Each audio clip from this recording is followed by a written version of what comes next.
जैसा कि वीडियो में देख सकते हो, पावर स्टार पवन सिंह अपने फैमिली के साथ, अपने बहनों के साथ किस तरह रक्षाबंधन का त्यौहार सेलिब्रेट कर रहे हैं। और ये वीडियो भी थोड़ी देर पहले का है, जब पवन सिंह के भाई ने इसको शेयर किया है, तभी हम लोगों को देखने को मौका मिला। इसके पहले ये फ़ोटो, फैमिली फ़ोटो उन लोगों ने शेयर किया। ऐसे भी पवन सिंह के फैन्स जितने भी हैं, पवन सिंह के सारे एक्टिविटी पे नज़र रखते हैं। ख़ासकर कोई त्यौहार पावर स्टार पवन सिंह किस तरह से मनाते हैं, उस पर भी उनके फैन्स की काफ़ी ज़्यादा नज़र रहती है।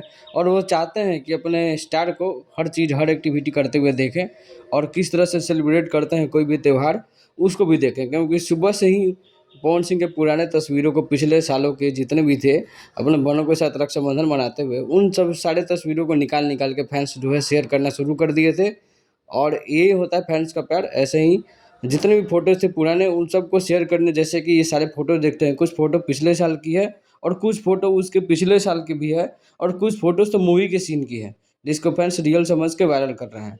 बाकी पावर स्टार पवन सिंह ने इतना प्यार कमाया ही है।